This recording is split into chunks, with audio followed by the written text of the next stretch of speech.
falar que isso foi 42, alguma coisa que deu. Foi num dia pré-frontal, quando acabou a onda de calor. He studies the Heatwave. Oh, great. Yes, with Rose. He is our undergraduation student, but he loves this topic. Oh, awesome. We'll have good conversation. We'll have a good conversation. Yes. Yeah, that'll be great.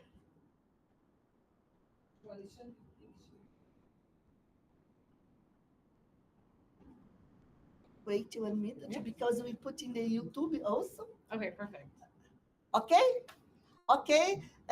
Pessoal, vou falar rapidinho em português. Obrigada a todos pela presença. O pessoal que está aqui no Google Meet, no YouTube. I thank you for our presentation.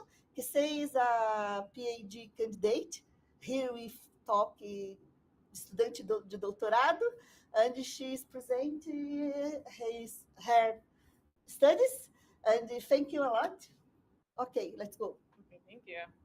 Yeah, thank you so much for having me today. I'm really excited to present and happy to talk more about the topics that I'll talk through today. So I am presenting in English, so I'll try to go nice and slow, but happy for this to be kind of informal. So if anything doesn't make sense, or if I'm even just going too fast, feel free to raise your hand and let me know. But today I'm going to be presenting on 2 of my dissertation chapters.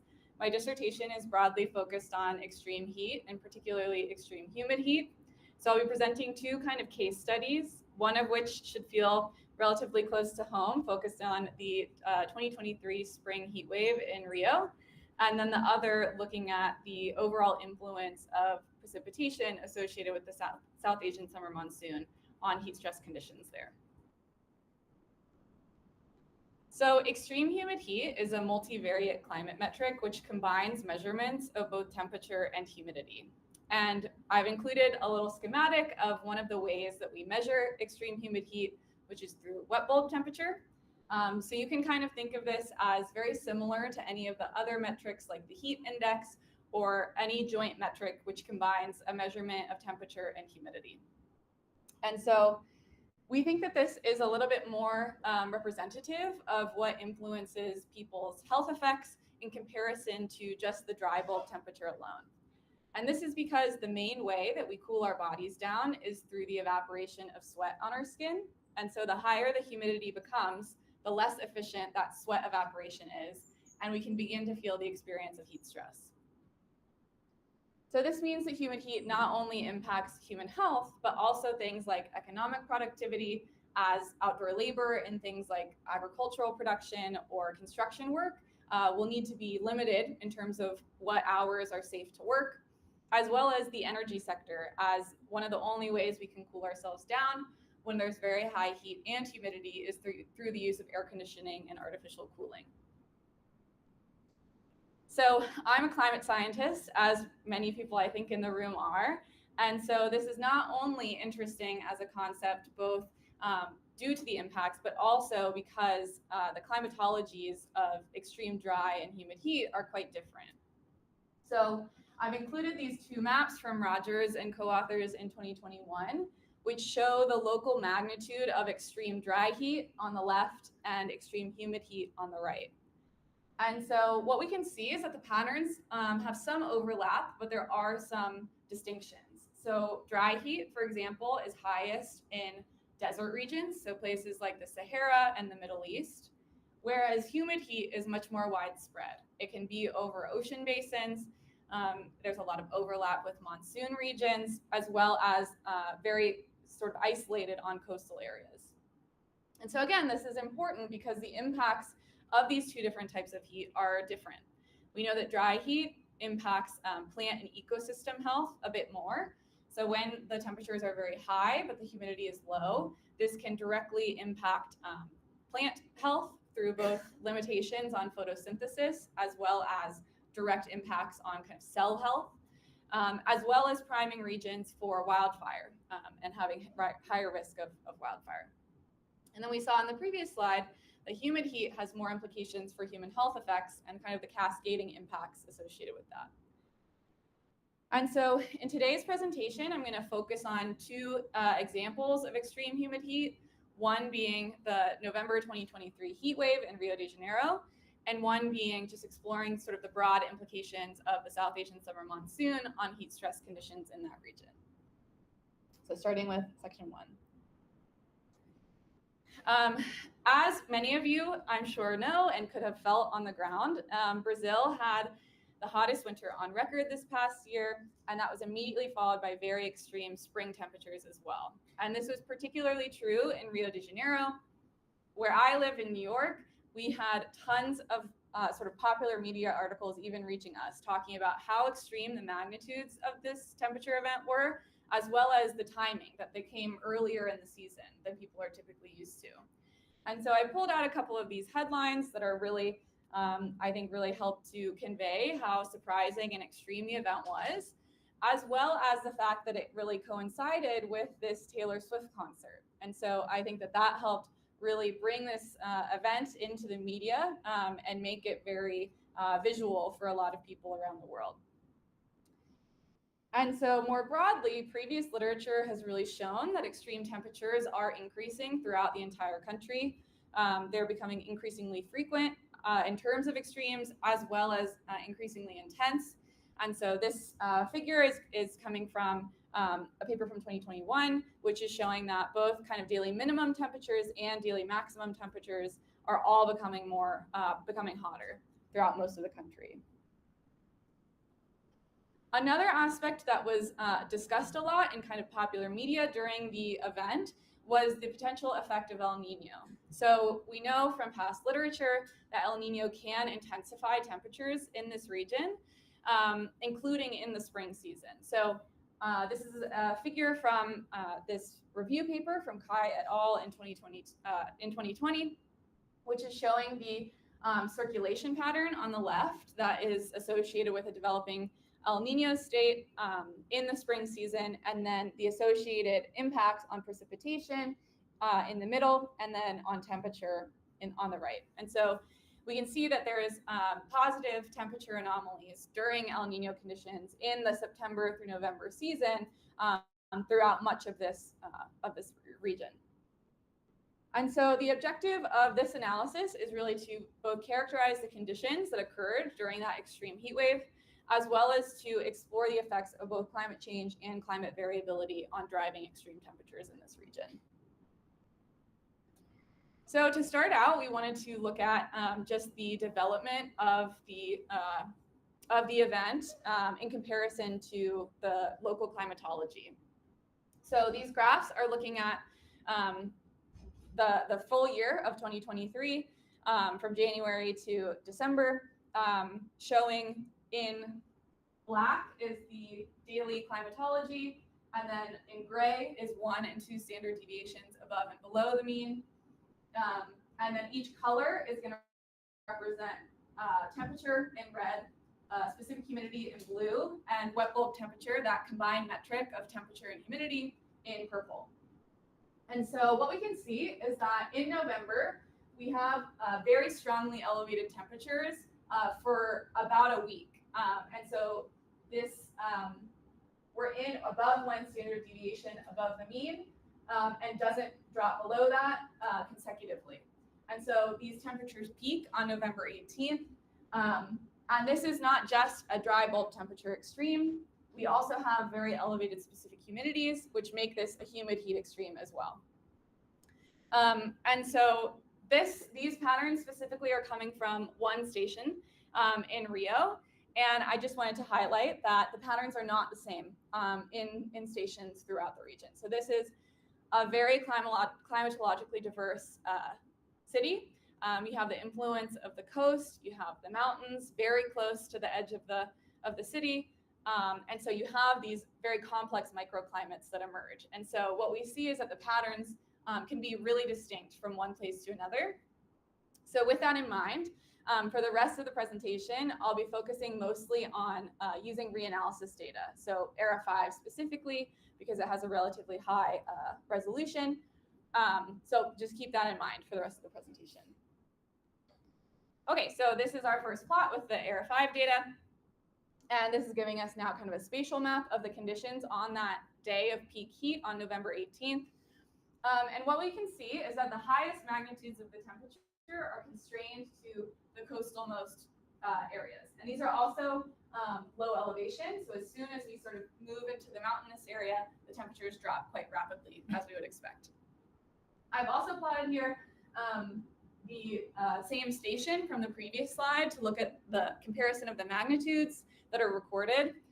And what we see is that ERA 5 tends to underestimate the magnitude of the extreme heat event. And so whereas the station data recorded about 43 degrees Celsius on November 18th as the daily maximum, ERA 5 only recorded 40.6 degrees Celsius. And so this is something that we would expect. Reanalyses tend to underestimate the magnitudes of extreme heat events because of kind of their spatial smoothing and the algorithms that are required to fill in the gaps between stations. And so this is, again, just something we have to keep in mind as we look into the patterns in this data. So again, with that in mind, this was the hottest day on record and the hottest spring season, so from September to November on record for Rio. But this is, again, specific to ERA 5, and different data sets might reflect small differences in those measurements. So we wanted to understand what the co-occurring conditions were during this event. And so here, I know it's very small. I'll zoom in and go slowly through each of these maps in the following slides. But these are plotting the conditions on the November 18th date. And what we see as kind of a summary is that there's pretty widespread positive temperature anomalies that are associated with increased geopotential height, reduced soil moisture, increased specific humidity, and elevated sea surface temperatures.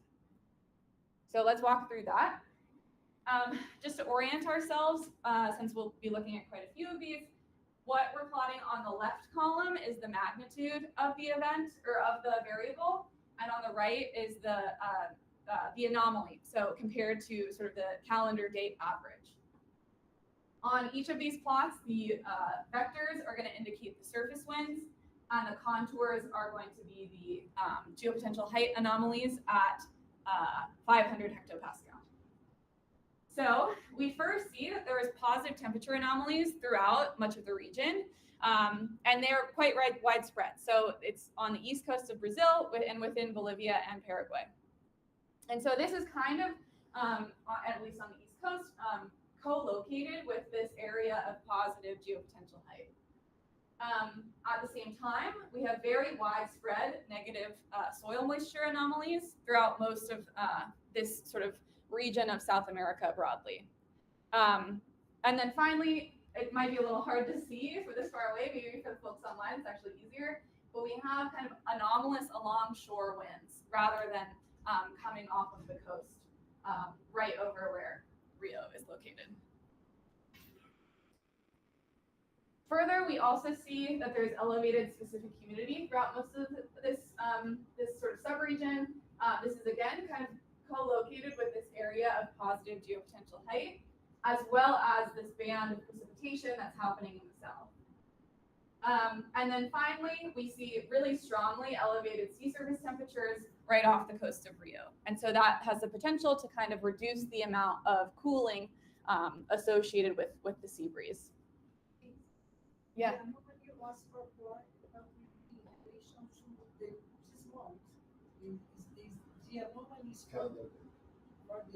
For the day. So it would be like if this is November 18th, it's subtracting out the November 18th throughout history. So it's just one day of an anomaly. Yeah. Yeah, thanks for asking. Okay, so we also wanted to compare how these spatial patterns, how similar they are to other extreme heat events in this region. So here we're picking out extreme events for the grid cell, which contains Rio, and finding 99th percentile dry bulb temperature events. So I'm not going to go through these in as much detail, but we can see that the patterns are relatively consistent. And so the only difference is that the magnitude of the event on November 18th was very, very high. And so we can kind of interpret this to say that this heat wave that happened in November 2023 was a typical heat wave and a particular heat wave for the spring season, but that it was just very extreme in magnitude. The largest differences that we see in terms of the spatial patterns are that the specific humidity anomalies are much more further inland than they were in other historical heat waves, and that the sea surface temperature anomalies are markedly higher than they were previously. Okay, so now we want to think a little bit about the time evolution of this event. And so we're plotting all the same variables, geopotential height, soil moisture, specific humidity, sea surface temperature, and precipitation, and how they're evolving along with air temperature throughout the month of November. And so in the US, we call these like spaghetti plots. I don't know if the translation is the same here. And so this is just time series of each of them. You can compare with the gray lines, which include all of the different variables, and then each kind of meteorological condition is plotted next to temperature in red. So I think what we can see quite clearly is that the increase in geopotential height is happening first. So that's kind of the leading change that's taking place over Rio. And as this is happening, we're seeing this very strong increase in surface temperature. At the same time, we see that soil moisture is declining and that sea surface temperatures are also rising, but a little bit delayed compared to the air temperature. At the same time, we have this build in specific humidity throughout the duration of the event. And we can think of this as coming from potentially two different sources. One is that as soil moisture is declining, we are evaporating liquid water from the surface into the atmosphere. And so that conversion is pumping more specific humidity into the atmosphere, as well as just kind of a relationship with thermodynamics, where as the temperature of the air is rising, we know that Rio has plenty of moisture sources. It's very close to the coast. There's also plenty of vegetation. And so as the temperature increases, we can hold more specific humidity in the atmosphere before reaching saturation due to the Clausius-Clapeyron relationship. And then finally, we can see in the precipitation plot that there's almost no precipitation throughout the full 2 weeks before the peak temperatures. And so when precipitation does really happen in earnest, this is when the event is kind of truncated and temperatures rapidly decline. And so given that the geopotential height anomalies seem to be kind of leading everything, we wanted to think a bit more about where those are coming from. And so we thought back to kind of those introductory slides about the relationship potentially with El Nino. So now what we're plotting is the shading is the sea surface temperature anomalies, and the contours are the geopotential height anomalies at 500 hectopascal. And so this is, again, an evolution. So the 3 days before the peak heat event. So it still is quite hot at this time, leading up to the heat wave peak on November 18th. And so we can definitely see that the equatorial Pacific is quite hot. So this is indicating the developing El Nino conditions that we know were happening in November, as well as this kind of extratropical feedback relationship with Rossby waves, which generate this kind of a wave pattern where you have positive and then negative and then positive geopotential height anomalies. And so this seems to kind of be what is intensifying that local high pressure system off the coast of Brazil. And this, I can convince myself, looks quite similar to this circulation plot that we saw as a traditional kind of schematic of what the effect of El Nino is off the east coast of Brazil. So we also wanted to think more broadly about how extreme temperatures are shifting in this region. And I know that there's a lot of lines on this plot, so I'll walk through them slowly. But what we're doing is determining a generalized extreme value distribution for different periods, specifically for the spring season. And so this is looking at all temperature data for September through November in two historical periods, one being the earlier part of Era 5, so 1979 to 1989 in blue, one being the later 10 years of, or like the last 10 years of ERA 5 in yellow. And then we also look at two future periods, one in the mid-century and one in the end of century, for two different SSP scenarios. So we have SSP 245, which is a relatively low emission scenario, as well as SSP 585, which is a very high emission scenario. And so for this data, we're pulling it from the next GDDP data set, which is a NASA product that's been statistically downscaled from the CMIP6 models. And so we have about 30 models that are that we're taking the average for in these plots. And so the earlier period, the 2041 to 2060, kind of mid-century, is in this lighter red, and then the end of century period is in this darker red. Okay, so now we're all familiarized with the setup. The dash line here, the vertical dash lines, are also showing where the means of these distributions are falling. And what we can see is that there's a pretty steady increase. So even from sort of the blue to the yellow, we see that there's about a 1.5 degrees Celsius increase in the mean of the distribution, only in that historical period. And then from there, we see that there's significant increases as well in the mid-century, and particularly in the end of century periods for those two different SSP scenarios. However, this is the magnitude of that November 18th heat wave at its peak. And so we can see that no matter what timeline or emission scenario we're under, this is still an extremely unusual event. And so quantifying that a bit more rigorously, we can zoom into this gray box and calculate the return periods of this magnitude of an extreme temperature event. And so what we see is that the emission scenario and the timelines do matter in terms of how unusual this event is. So if we are in the mid-century and we're under a low emission scenario, it's pretty unlikely. It's a 1 in 3,000 year event. However, if we get out into this really extreme emission scenario, as well as towards the end of the century, that might change to being less than a 1 in 100 year event. And so hopefully, I know there's been a lot of discussion in like the past couple years or so about whether or not SSP 585 is really reasonable, if we can really get there based on some of the sort of social progress that we've made. So hopefully this case isn't very likely, but still, even between these three, we have a lot of improvements that we can make associated with decreasing our emissions. Okay, so we also wanted to think about just the trend in the number of high heat days throughout the region.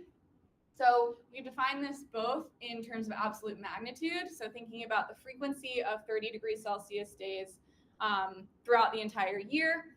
I know that that's not particularly extreme for Rio specifically, but trying to get towards just high heat days so that we can make sure we have as much statistical significance as possible, as well as using a percentile-based threshold, or like a relative 90th percentile threshold at each grid cell.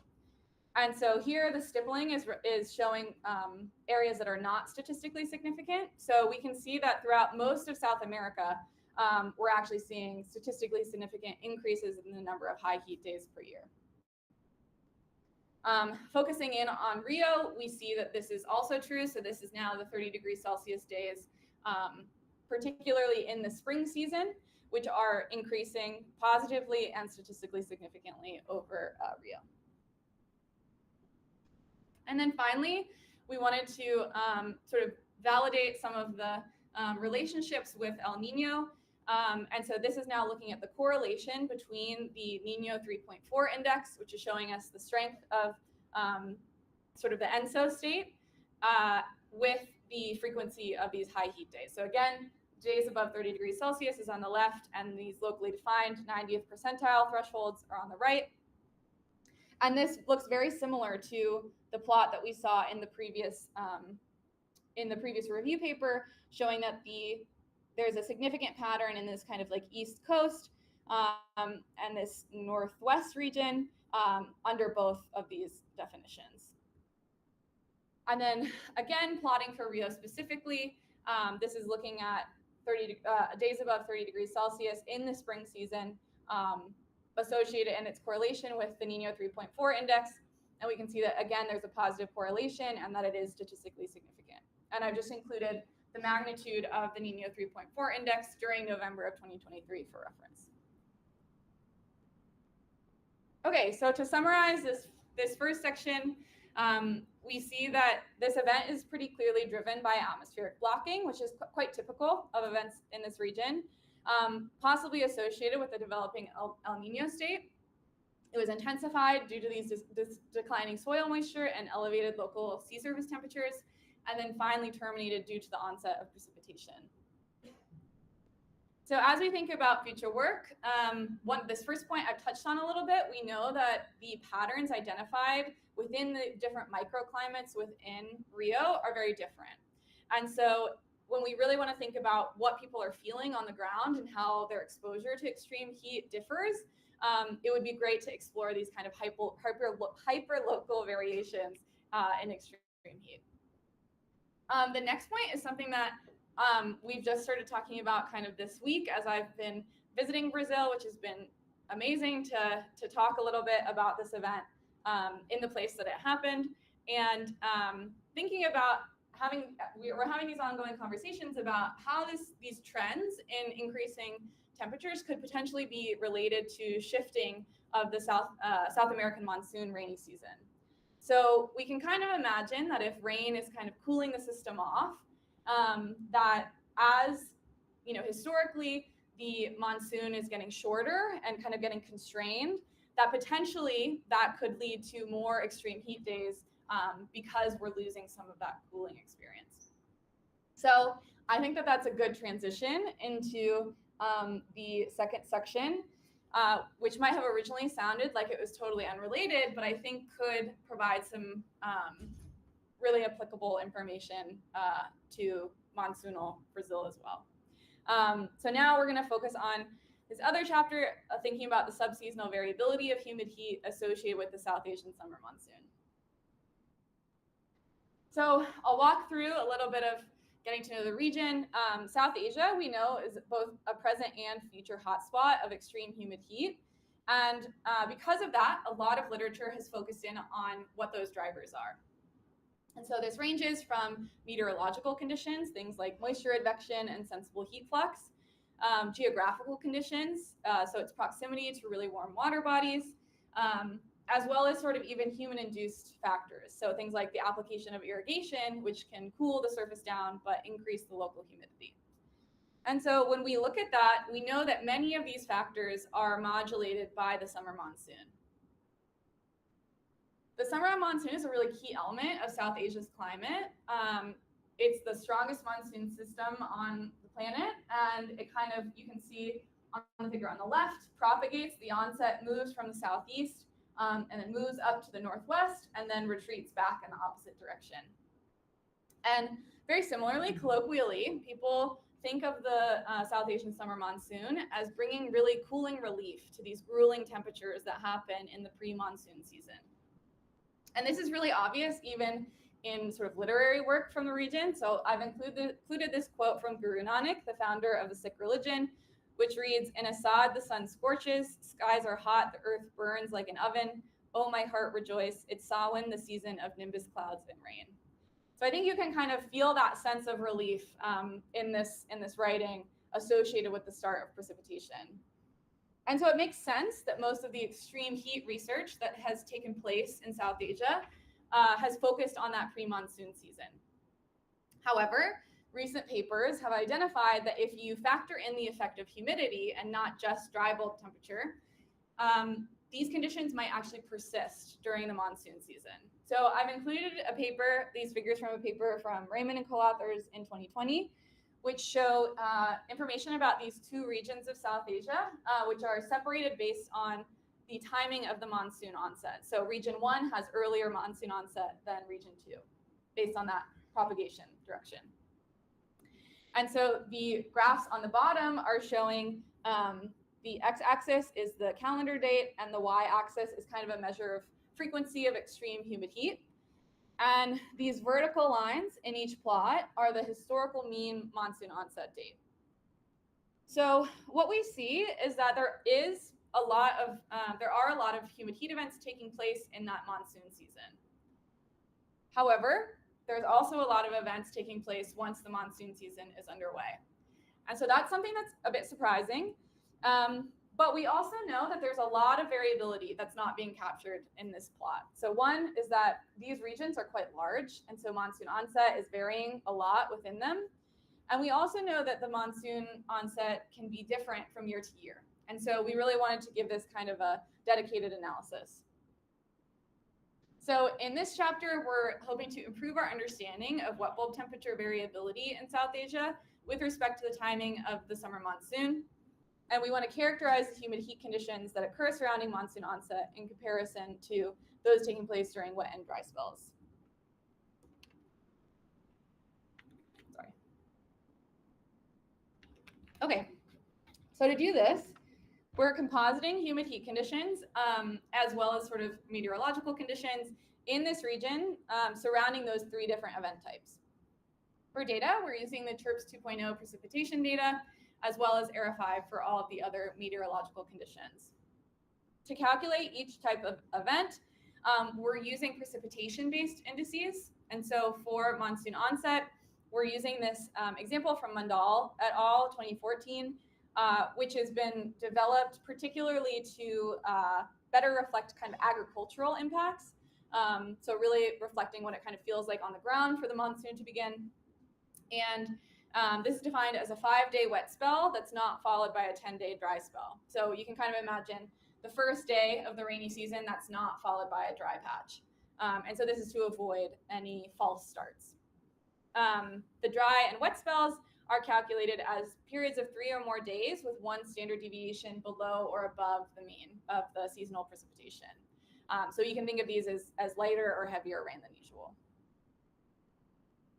For the analysis, we're both conducting it on the grid cell level, so thinking about sort of locally defined extreme events as 99th percentile wet bulb temperature events. Again, wet bulb being that kind of combined metric of temperature and humidity, as well as doing these sub-regional analyses. And so this allows us to think more about the time evolution of these events. When we do that, we're going to have to area average precipitation, and we want to make sure we do that over climatologically similar places. So we're picking the 5 homogeneous rainfall zones of India, as well as Bangladesh and Pakistan. I've shown a figure of these 7 regions on the right, with the shading being the local specific humidity during the sort of May through September season, which is the sort of broadly covers the monsoon season in this region. And so we analyze patterns for each of these subregions, and I'm going to give you a bit of a spoiler alert that these patterns sort themselves quite clearly into 2 different categories, one being kind of moist regimes and one being dry regimes.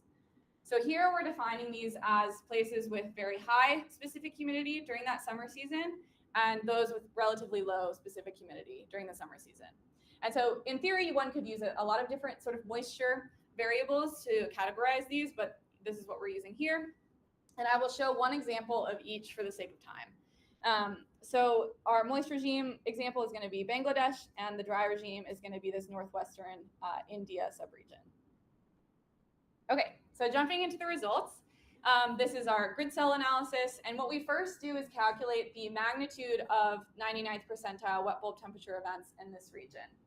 And this aligns pretty clearly with previous literature, which is showing that the highest magnitudes are happening over Bangladesh in the sort of base of the Himalayas and into the Indus River Valley region. We then ask ourselves when in the calendar year these events are happening. And so, for example, if an extreme humid heat event is taking place on June 5th, is that before or after that year's monsoon onset? So this figure on the right is showing the fraction of all events that happen during the monsoon season. So if the fraction is 1 and the color is yellow, all events are happening in the monsoon season. Whereas if the fraction is close to 0 and it's green in color, there are very few events happening in the monsoon season. And so most of them are in the pre-monsoon season in that case. But what we see is that most of the figure is yellow, which is somewhat surprising, indicating that most of these grid cells are experiencing extreme events during the monsoon season. And this includes locations intersecting with these purple dots, which are the 12 most populous cities in this subregion. So this is something that people are certainly experiencing on the ground. Again, this is a bit of a surprising takeaway, so we wanted to investigate further what the actual precipitation conditions were on those days. And what we see is that this is now the magnitude of precipitation during these extreme events, and it is raining in most of these places. And so, again, that's a bit counter to what we might expect.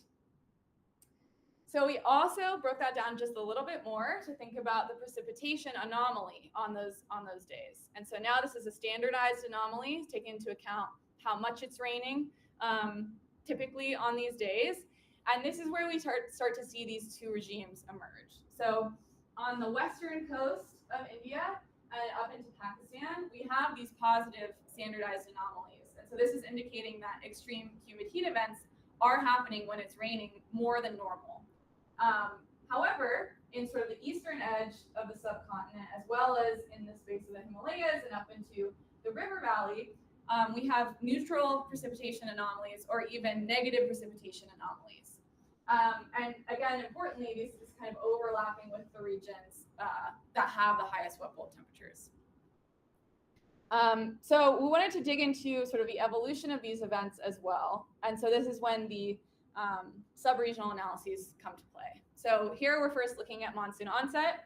I'll spend a minute explaining these figures because you'll see a lot that look like this. On the x-axis, you have the days before and after the event. So this is monsoon onset, indicated by the gray shading. And then these are anomalies in wet bulb temperature in black, dry bulb temperature in red, and specific humidity in blue. And so again, we're showing them first for the moist regime, which is represented by Bangladesh in this presentation. And what we can see is that wet bulb temperature anomalies peak on the day of monsoon onset, and then they kind of decline quite clearly after that. This is associated with a decrease in dry bulb temperature. You can kind of imagine you have more cloud cover, you have increased, which causes increased shading and less sensible heating at the surface, as well as the precipitation itself kind of driving evaporative cooling. And at the same time, we have elevated specific humidity associated with that increase in moisture. But this declines quite rapidly after the monsoon onset. In contrast, in the dry regime, we see something a bit different. So we actually see that wet bulb temperatures peak in the weeks after monsoon onset. So it continues to build with the start of the rain and then kind of plateaus. And so even though we see these same decreases in dry bulb temperature through the same kind of cooling mechanisms, the increase in specific humidity is so high that it's able to kind of take over and drive elevations in wet bulb temperature. We also wanted to think about how the date of these events and the date of monsoon onset is affecting this explicitly. And so there's a lot going on in these plots, but I'll walk through each element, hopefully. Same colors as the previous slide, where black is wet bulb temperature, red is dry bulb temperature, and blue is specific humidity.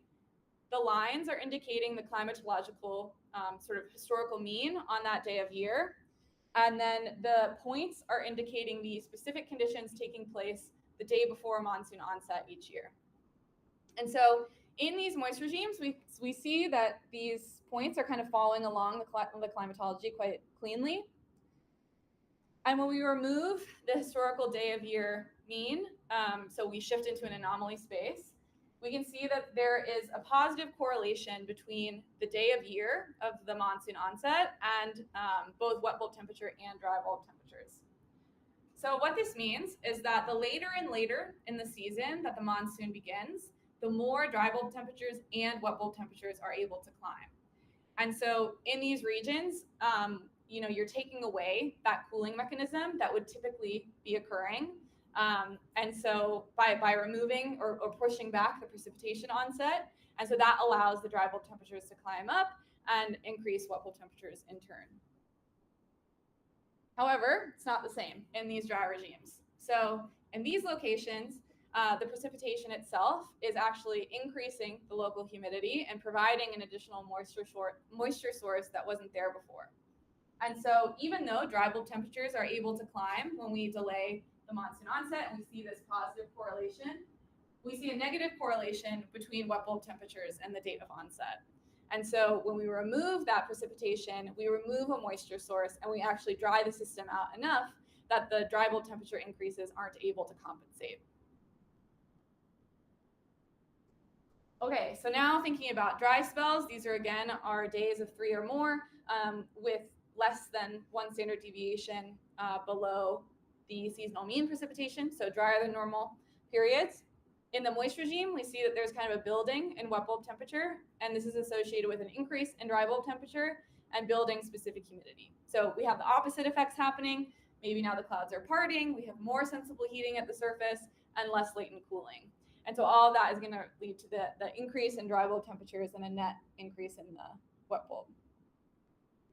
But we see the opposite again in the dry regimes. So the wet bulb temperature anomalies are quite negative. Again, even though we have this increase in dry bulb temperature, the lack of moisture associated with the lower than normal precipitation is winning out. And so that is going to have a net decrease, decreasing effect on the wet bulb temperatures.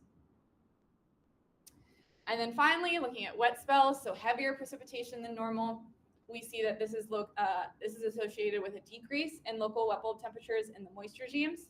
So all of the cooling effects are really winning out. And we actually also see a negative anomaly in specific humidity. So what we think is going on here, even though we're having precipitation and more moisture in the system, these are regions that have plenty of moisture. So, you know, the soils are very moist throughout most of the season. And so we can think of this system as being very close to saturation, sort of whether it's raining or not. And so the addition of precipitation doesn't necessarily increase the specific humidity, but instead the decline in dry bulb temperature through the Clausius-Clapeyron relationship is going to limit how much specific humidity can be held in the atmosphere.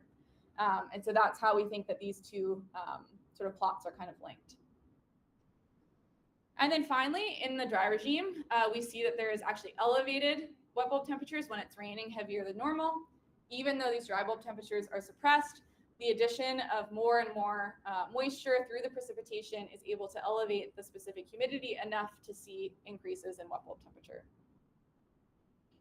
So to summarize those many plots that all kind of looked the same, we see that kind of surprisingly, humid heat extremes can actually occur throughout South Asia, even after the start of the summer monsoon. But there are really key differences in how they develop in these two different regimes. So in the moist regimes, we see that humid heat actually peaks when precipitation is suppressed, driven by increases in dry bulb temperatures. So again, these are places which are really moist throughout the summer season. They don't need an additional moisture source. And in order to see elevated humid heat events, what you need is increased dry bulb temperatures. So this is happening when you have positive anomalies in wet bulb temperature are happening when you have delayed onset, so later than normal onset, and during dry spells. In contrast, in the dry regimes, these are places which do not have the same kind of moisture source. They're very hot on average, and so humid heat is actually peaking when there's active precipitation. And this is driven by the increases in specific humidity, which provides due to the extra moisture source. So positive anomalies in wet bulb are identified in these regions during early onset and during wet spells. In terms of the key takeaways from this chapter, we see that this research kind of highlights an underemphasized period with high risk for heat stress. You'll see that I have an asterisk there that I'll address in the next slide. But we think, most of the research is really focused on extreme events that are happening in that pre-monsoon season, so during the dry season. But this shows that extremes can happen during the monsoon season, and it's really important to think about in which subregion these different kinds of events happen. We've also seen that this kind of provides a new framework for assessing the impacts of precipitation on extreme humid heat. And so that's something that could potentially be relevant to South American climate, given the influence of the monsoon or other climates globally, thinking about where do you already have plenty of moisture, where is very dry, and how can interactions with precipitation kind of modulate extreme events that happen in each. So going back to the asterisk, we are very interested in the fact that this is kind of surprising. You know, people who experience heat stress in South Asia tend to think more about the pre-monsoon season. And so in some regions, it's definitely the case that there's a lot of heat stress experienced in the monsoon season, but there's a bit of a disconnect. And so we're a bit curious if the metric that we've selected of wet bulb temperature is a bit too sensitive to specific humidity. And so I think in order to evaluate that, it would be very helpful to think a bit more about the controlling mechanisms and explicitly to look at solar insolation, surface evaporation, and wind direction, which we know influences people's experience of heat stress from sort of a physiological perspective, and could kind of bridge these two understandings, I think. It would also be great if we could increase the temporal resolution of the analysis. So all of the data that we're using here is daily scale, and it would be really interesting. We know in some of these regions, it's raining for a couple of hours in the morning, and then the temperatures are increasing after that. And so thinking about kind of how those diurnal cycles intersect could also explain a little bit more about when the highest risk times of day are. And then it would also be great to explore a little bit more the sub-regional precipitation intensity. So not only are the moist and dry regions different in terms of sort of their mean specific humidity, but the amount of precipitation that they're getting during the monsoon season is also distinct. And so thinking about, is there a threshold of precipitation to occur that can saturate soils, to see some of these sort of surface processes and feedbacks, I think could be really interesting extensions of this work. But those are all the slides that I have for today, and I really appreciate you taking the time to listen and hosting me, and I'm happy to answer any questions. I've also included the second paper, was just released last month, or a month and a half ago, so happy to have you access that, and I'll take any questions. Thanks so much.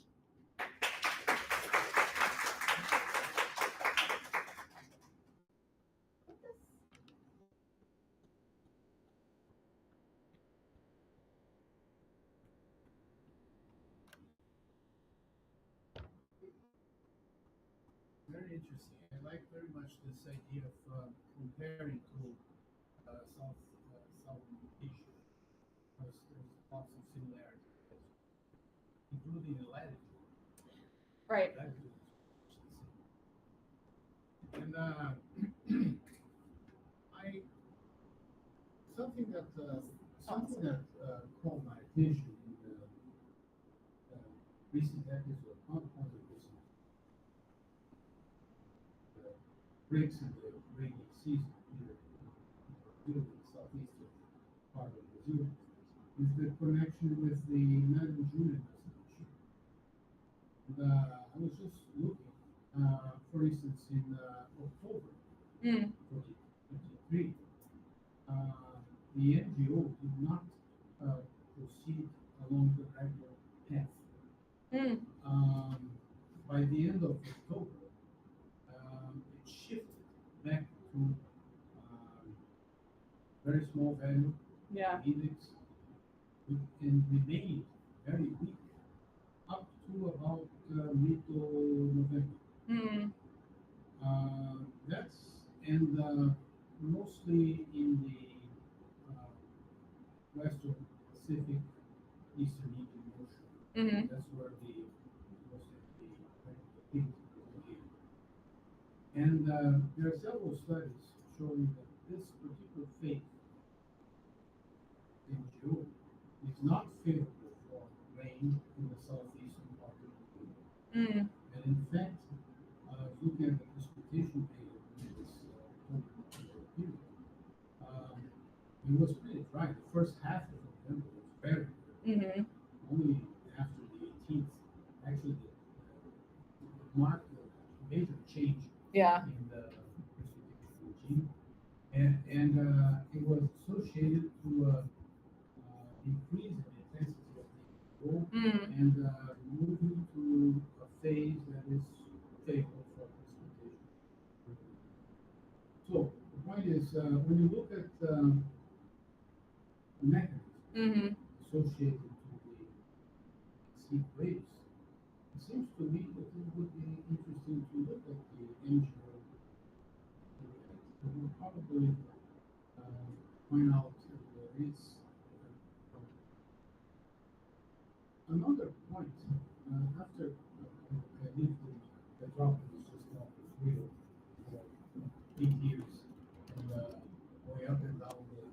Rio to Petrópolis all the time, so I learned something about the local meteorology. And one of the things that caught my attention is the importance of the sea surface temperature in setting up the sea breeze. Depending on the wind direction, you have upwelling.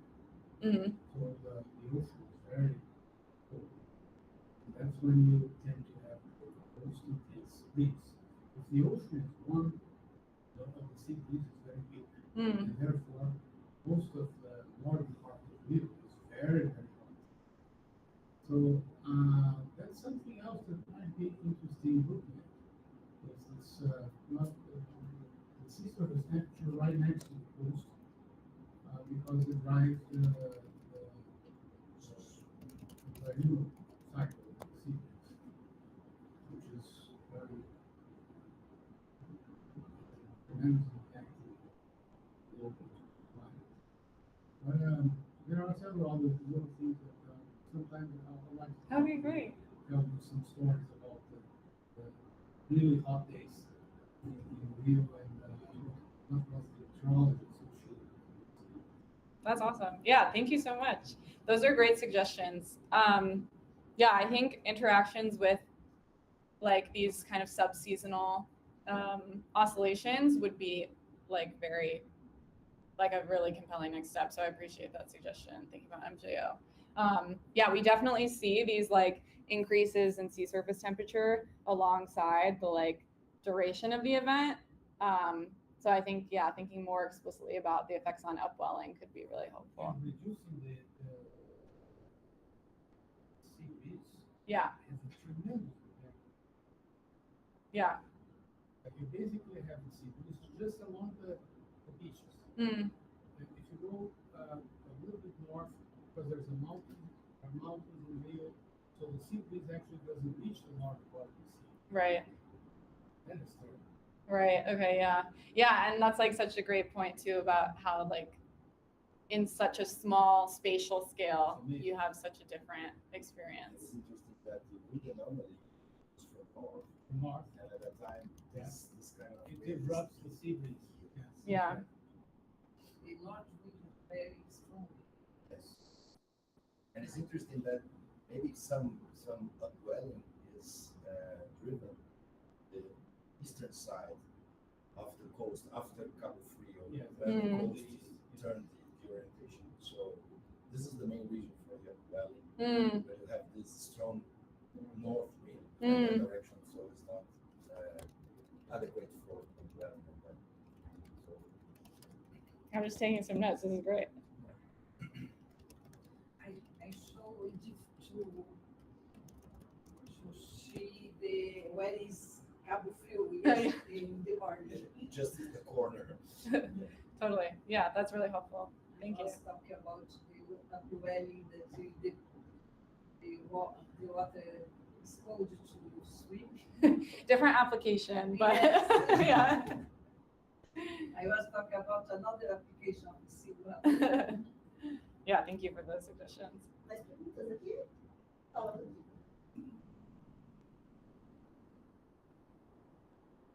Thank you for your presentation.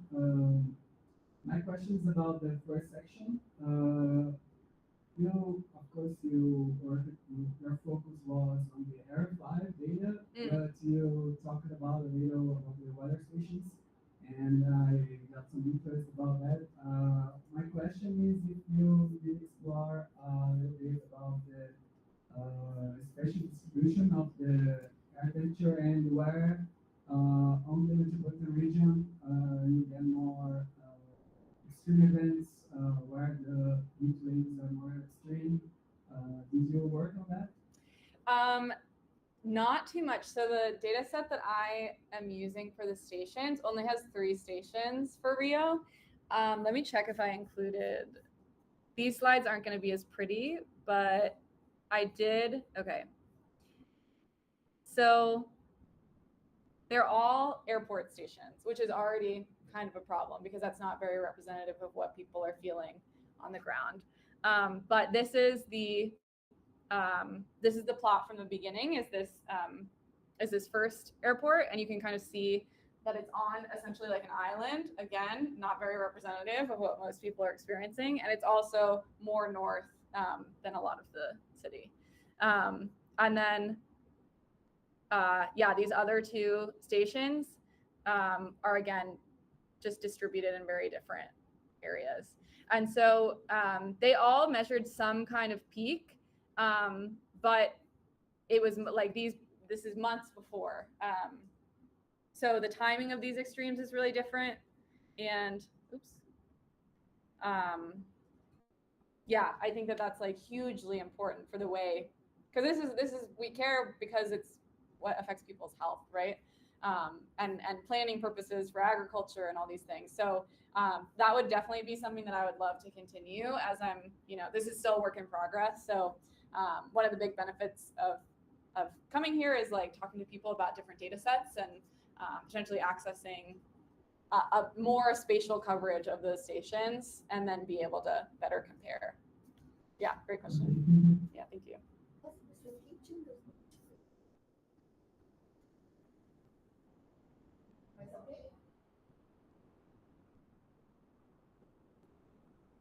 Thank you for the explanation. One curiosity, why do you choose these events? Because the region, the population, or density, or do you have many other studies these events, external events? Yeah, I think so. Regionally, it was kind of born out of this collaboration with folks at the Federal University of Rio de Janeiro and with Rossi, and so that kind of gave like the regional focus.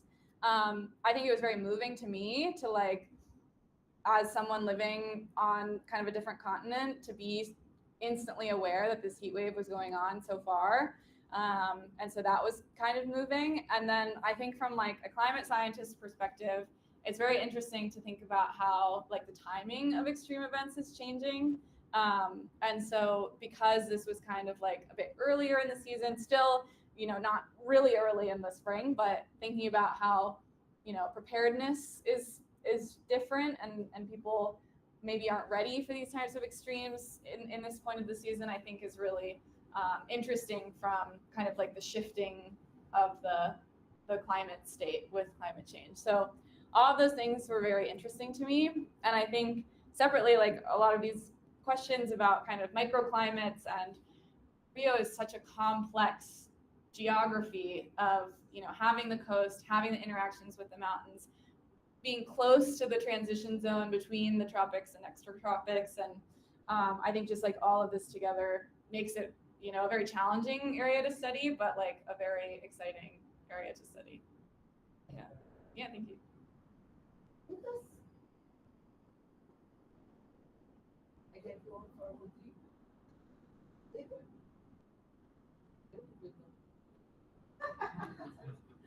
Rodrigo is working with the air temperature from South America. What kind of data are you using to validate your satellite data? What data did you recommend for us to look more to increase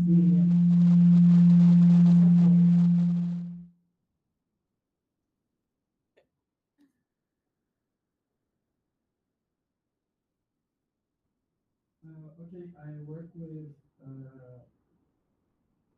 surface temperature from satellites and also with air temperature from weather stations. In São Paulo, I am using like in the metropolitan region, I have around 66 weather stations.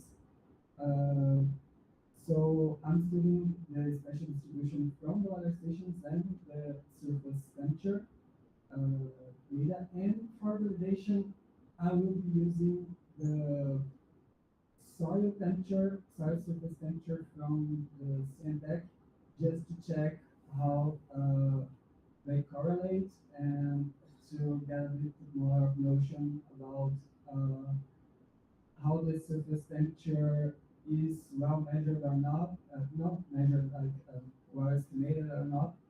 But yeah, the surface temperature cannot be much validated because we should have more sensors, sensors of radiation around the metropolitan region.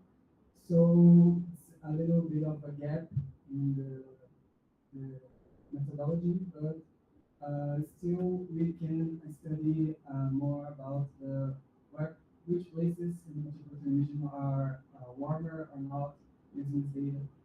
So that's it, I think. But for Rio de Janeiro, you are. Okay, sorry.